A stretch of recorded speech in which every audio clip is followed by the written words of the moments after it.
जय जगन्नाथ। श्रीमंदिर महाप्रसादर महिमा स्वाद और सुगंध अतुलनीय। घरे से भली भोग प्रस्तुत कर सामर्थ्य मोर नाही, तथापि भक्ति और श्रद्धार सहित एठी मु गोटे छोटिया प्रयास करछि। जदि किछि भूल त्रुटि रही जाए आपण माने मते क्षमा करिवे। आगकु रथयात्रा अछि, भाबिले आपण मानक सहित 56 भोगर गोटे भोग आज तयारी करिके देखैबी, जहा हेउछि खुरमा। ଆଉ ଏହାକୁ ବନେଇବା ଅତି ସହଜ, ଖାଇବାକୁ ମଧ୍ୟ ଭାରି ସୁଆଦିଆ ଲାଗିଥାଏ। ଉପରୁ ଏକଦମ କ୍ରିସ୍ପି ରହିବ, ଭିତରୁ ନରମ ରହିବ, ଖାସ୍ତା ରହିବ। ଆଉ ଏହାକୁ ଆପଣମାନେ ମାସେରୁ ଅଧିକା ସମୟ ପର୍ଯ୍ୟନ୍ତ ରଖିକି ଖାଇପାରିବେ। ତାହେଲେ ଚାଲନ୍ତୁ ଷ୍ଟାର୍ଟ କରିବା।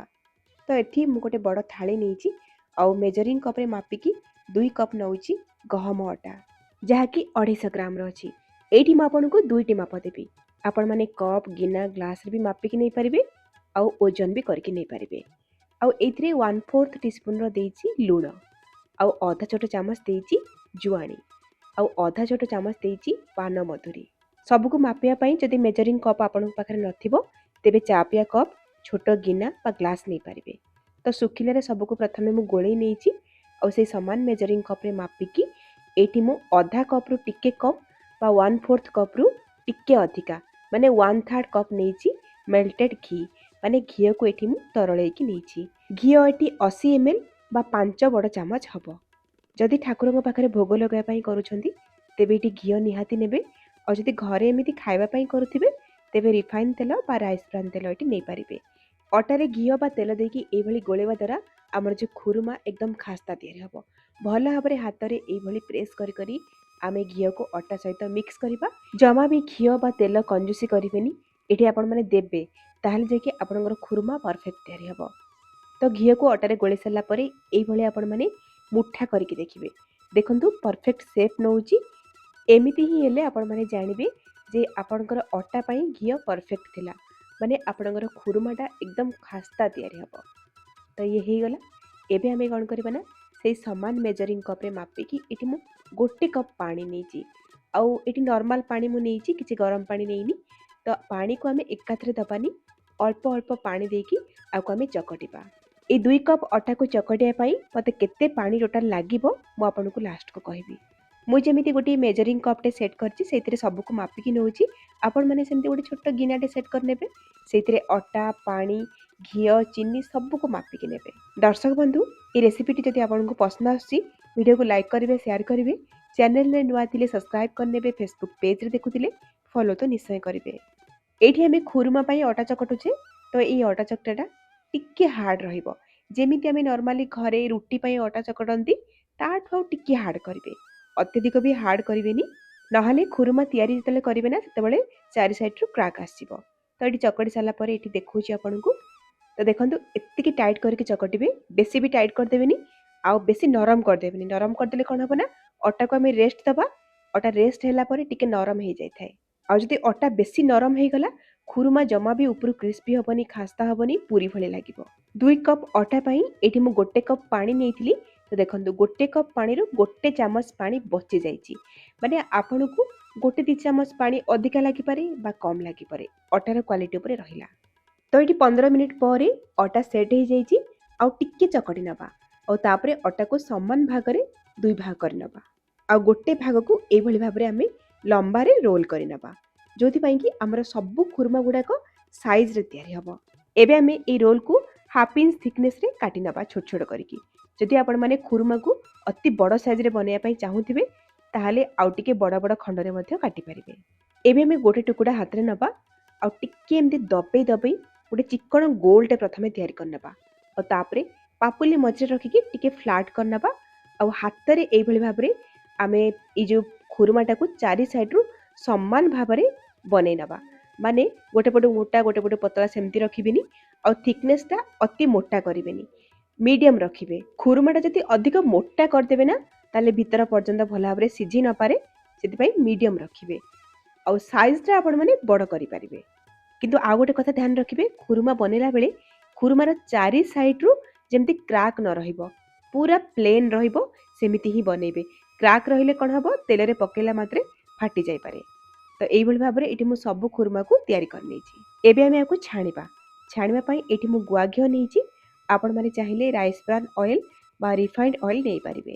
ଏଇଠି ଖୁରୁମାକୁ ଛାଣିବା ପାଇଁ तेल बा घीर टेम्परेचरटा को टिके ध्यान देबे। खुरमा को अत्यधिक धुआं बाला भली गरम घी बा तेल रे पकेइबिनी बा अति ठंडा तेल रे भी खुरमा को पकेइबिनी, मीडियम गरम रहिबा दरकार। तो देखंतु खुरमा को एठी मु पकेइची आ पकेइला परे देखुथिबे जोर जोर से बबल्स आसुनी, हल्का हल्का बबल्स आसु जोटा कि तेल हमर मीडियम गरम अछि। बहुत गुडे खुरमा एकाथरे पकेइबिनी, जेतिकी कड़े रे धरची सेतिकी पकांतु आ खुरमा को पकेइकी जाली लगेइबिनी। एई भली कड़े को आपण माने टिके सेक कर नेबे बा हलेइ नेबे। फ्लेम मीडियम अछि आ मीडियम फ्लेम रे एई भली किछ समय आमे एको फ्राई होबा पई छाडिबा, जो पर्यंत कि हमर खुरमा गुडाक ऑटोमेटिक छाणी हेकी उपरकु न आसी। देखंतु उपरकु आसी गला खुरमा छाणी हेकी, एबे आमे सबको ओलटै नबा। एई पर्यंत फ्लेम हमर मीडियम रे थिला, एबे आमे टिके लो कर देबा। लो फ्लेम रे आमे खुरमा को लास्ट पर्यंत फ्राई करिबा बा छाणीबा, जो पर्यंत कि हमर खुरमा गुडाक भल भाबरे छाणी न होई जाईची बा बादामी रंग न होई जाईची। एई भली लो टू मीडियम फ्लेम रे छाणीले हमर खुरमा गुडाक भितर पर्यंत सिझिबो। आ जदि हाई फ्लेम कर देबे उपरु बहुत जल्दी कलर हे जिवो, भितरटा सिझी पारिबोनी, जोथि पई कि खुरमा गुडाक खास्ता हबोनी, उपरु क्रिस्पी हबोनी आ पूरी खाइला भली लागिबो। एई भली भाबरे किछ समय फ्राई होला परे देखि पारुथिबे बढ़िया कलर आसी जाईची। आ जतेबेले खुरमा गुडाक फ्राई हे जिवो ना, हमर तेल रे बबल्स आसीबा कम हे जिवो, खुरमा गुडाक तेल रे क्लियरली जणा पड़िबो, जानिबे एठी खुरमा भल भाबरे फ्राई हे गला। छाणी होला परे खुरमा गुडाक साइज रे टिके बड़ हे जाईची आ फुलिची देखंतु भल भाबरे। एतिकी कलर होला पर्यंत फ्राई करिवे, आठो अधिका डार्क कलर करिवेनी, काहेकि ना खुरमा को तेल रु बाहर कला परे भी तार कुकिंग प्रोसेस टा टिके चली थाए, तो कलर आउट टिके डार्क हे थाए। तो सेति पई एई सब छोट छोट टिप्स को आपण माने जदि फॉलो करिवे ना, आपनकर खुरमा एकदम परफेक्ट तयारी हेबो। एई भली भाबरे एटी मु सब खुरमा गुडी को छाणी नेची। एबी चलंतु आमे नेक्स्ट स्टेप को जिबा, चीनी सिरा प्रस्तुत करिबा। सेति पई एटी गोटे कढ़ई मु बसेजी फ्लेम ऑन करिकी, ओ से समान मेजरिंग कप रे 1 कप नउची मु चीनी, 2 कप अटारे 1 कप चीनी, और जदि ग्राम्स रे कहिबी 200 ग्राम रो चीनी अछि।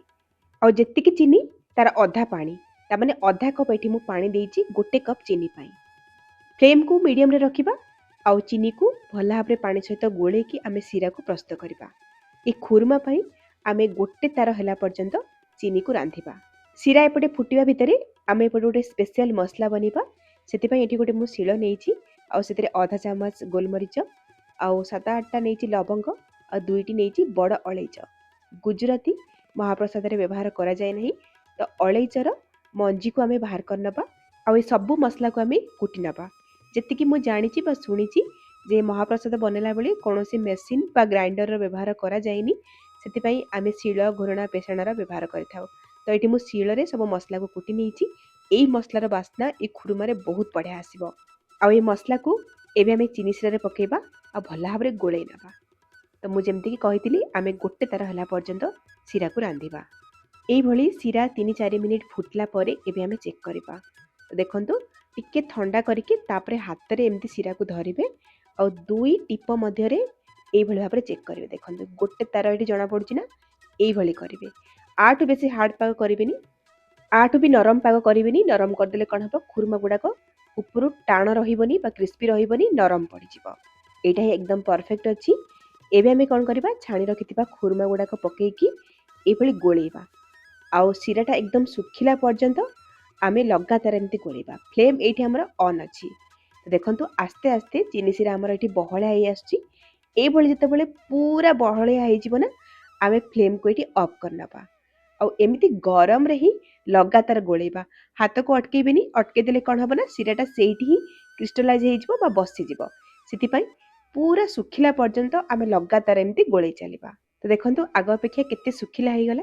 एई भली भाबरे किछि मिनिट रे ही ये पूरा सुखिला पड़ी जिवो। देखंतु एठी हमर खुरमा एकदम रेडी हेई गला आ अधिका भी चीनी हेई जायनी, जेतेकी चीनी नेइतिले एकदम परफेक्ट अछि।